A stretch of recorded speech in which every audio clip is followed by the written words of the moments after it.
Hey all, welcome back to another Yu-Gi-Oh! Duel Links video, and today the Galactic Origin pack has been released, and I'm excited because it has the potential to bring in a whole new meta. Gladiator Beasts arrived with this set, and Gladiator Beasts have always been a competitive archetype, and I think it's going to be competitive here too. We just have to let time tell and see what people can build for decks. But I opened 20 packs, 1,000 gems worth, and let's jump in and just see what I get, and then we'll go over what's available in this pack.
Alright, so there we go. I think that's pretty great rates. I got a couple ultra rares, and I got the Cosmic Cyclone, which is something I'm really happy about. So why don't we just jump right into here. We'll see what is completely available. I'm probably not going to spend any more gems on this pack, or any other pack for the matter of fact, until the meta has kind of calmed down, and we can kind of see what the clear decks are that are going to be competing. Of course, the Kaiba Cup is coming up. So you just want to make sure that you save your gems for what could possibly be coming. Alright, so scrolling down, we got our ultra rares. So we do have this. My buddy plays this in his Herald deck, and it's actually a really powerful card because it has the abilities draw 2 cards and discard 1, or discard 1 random card from your opponent's hand, very powerful, or add 1 light monster from your graveyard to your hand. And this is pretty great in Cyber Angels because it is a light, it's level 6, and it's a ritual monster. So that's awesome, pretty cool stuff there. It also is a dragon, not a fairy, just to keep that in mind. That's a pretty cool card. I think it's a 1-of though, so kind of don't need to reset the box for that card. A lot of powerful cards. I don't really want to talk too much about them. They've already been discussed beyond belief. But the Gladiator Beasts are definitely in here, and they're definitely really powerful. I'm not sure how competitive they are with all the meta there is right now, but I think they're going to be definitely top. So we have our first fusion monster, very powerful, 3000 attack. During the player's turn, when a spell / trap card is activated, you can discard one card, negate the activation, and destroy it. This card must be face up on the field to activate and resolve its effect. So that's pretty powerful, but then again, you're using your hand resources a ton. We also have some elemental hero support with the form of Terra Firma, the box mascot. And we also have Cosmic Cyclone. I am so happy I got this card. I play this in real life in my Pendulum Edition deck for sure. It's a great card. Basically just pay 1,000 life points, target one spell and trap card on the field, and banish it. That's the key. That's what makes it really awesome. Because, you know, there's Twister, pay 500, you can do the exact same thing. Of course, they have to be face up. But with Cosmic Cyclone, it's a quick play, and you can hit anything, and it just gets the card away. Not super needed now to banish a card like a spell and trap card, but it's still a very meta card, and I think it's going to be used a little bit, but it's definitely going to be used more in the future as more kind of techie cards get added in. Now, I really wish I would have gotten some Gladiator Beast Andals, because it's 1900, it's just a super rare, so that's really powerful. Looking forward to that, and that's just what makes Gladiator Beast just a beatdown powerful deck for sure. Alright, so we have a whole bunch of Gladiator Beast cards. We also have the introduction of the first Roid. So we have UFO Roid Fusion Monster here, and it just takes one random warrior. And it's not too great. The original attack of this card becomes equal to the combined original attack of the two fusion monsters that were used for this fusion summon, so it's not super great. Another cool tech card is Rush Recklessly, and that just adds 700 attack to your target, and it's a quick play spell, so pretty fun there. Impenetrable Attack. So during the battle phase, activate one of these effects. Target one monster on the field. It cannot be destroyed by battle or by card effects during this battle phase. That's pretty cool. Save one of your monsters that you may need. And then also you can choose, instead of using that effect, to use this. You take no battle damage during this battle phase. That's also a great stall card. This is an awesome card. I think you should try to get a copy. And I think this is a great card and a great addition to many decks out there. Powerhouse set of the Great Sphinx. So they're not very good cards. They're just powerful attack monsters, but then again, that can be great for an OTK, and I'm sure there's cards that will help support this. Basically, this can be summoned when both Sphinx Tilla and Andrew Sphinx are destroyed at the same time. You can special summon this card from your hand or deck, and when this card is special summoned, increase the attack of it by 3,000 by paying 500 life points. So that's pretty cool, and that only lasts till the end phase. So 6,500 is pretty powerful, gotta be honest here. I happen to get 2 Mask of Brutalities, which is one of the last masks we haven't got. We haven't got Mask of Restrict yet. Mask of Restrict is a very powerful card that stops cards from being tributed, and that's a very powerful card, very meta. Will used to be more meta in the actual TCG than Duel Links. And then we just have a ton of Gladiator Beast support, and we just have some more normal monster support and some special summoning trap cards as monsters. So not too bad. Cool. I don't really know where that would fit in many decks.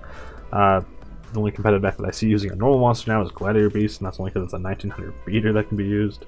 There's that UFO Roid needed for the fusion monster we talked about earlier. And you see a whole bunch of Fireflies, a whole bunch of Gladiators. This is a fairly common one you're going to see a lot, that's for sure. There's a neo-spacian Pathfinder, so this is pretty cool. It's 1800 attack, and it's for a neo-spacian deck, so definitely that's going to be a staple. Kind of like that dinosaur card that allows you to discard it to add Jurassic World. This is just kind of that. Some more neo-spacian fusions, and we also have some just lower level Gladiator Beast fusions. Now this is actually a pretty cool card, and I think it's going to be used a lot more. It's Gladiator Beast Resprite. Shuffle 2 Gladiator Beast cards, so it just has to be Gladiator Beast, into your deck, then draw 3 cards. So it's just like that water support card that does the exact same effect, but just generic water. This just allows you to get some more draw power and kind of go through your deck a little bit faster. They also get a field spell, Colosseum, Cage of the Gladiator Beast. So place 1 counter this each time a monster is special summoned from either player's deck. Very good for the archetype. All Gladiator Beast monsters gain 100 attack and defense for each of these counters on this card. That's also really awesome. I think this is going to be played for sure. And then if this card would be destroyed by a card effect, you can discard 1 Colosseum of Cage of the Gladiator Beast, this specific card right here we're talking about, to prevent this card from being destroyed. So it actually stays on the field and then would keep its counters. So I think this is definitely a really awesome card, and it really makes me want to play Gladiator Beast, because this gives me the vibe that Phoenix had for me, where it had a clear theme, it had a field spell, it had support, it had something it wanted to do, And this deck feels like that to me, and I really want to see if I can play a build of this. Of course, I'm 100% free to play, which kind of sucks, but also, I mean, like, it's noble. I'm already back up to 6,300 gems, so there's that. Also, I just want to talk about this field barrier. I don't think this is as good as just using that card that allows you to put a counter on your spell card, and then the card would be destroyed. You just remove the counter, because this takes up one of your precious spell and trap card zones, but this does prevent your opponent from activating a spell card, so there's that, which is kind of key. There's also My Body as a Shield, which is a fairly meta card in some regards that people were teching in. I don't think it's too useful right now, especially paying 1,500 life points to negate a spell or trap card that hits a monster. I don't know. It's kind of a big cost for a fact that isn't really getting used too often in this game. But hey, still a pretty good card, and I might see some play. And then we have some ally justice support, some more just level 4 generic power creep cards, 1,800, 1,800, neutral cards, and then we have a whole bunch of other neo-spacian fusions. Finite cards limits the hand size for each player to 3. There's some infinite cards. There's no limit to the cards you can have in your hands. That's pretty great for farming. And then we have Pyramid of Light. And then we also have Pyramid of Light, which works with the Sphinx to destroy them instantly. I think you should just play something that gives you more of a benefit as well. But Pyramid of Light is part of that kind of archetype from the movie. So there is the new pack. Do I think you should buy it? I don't think you should buy it right now if you're a free-to-play player. Wait, see what the meta shapes up to be.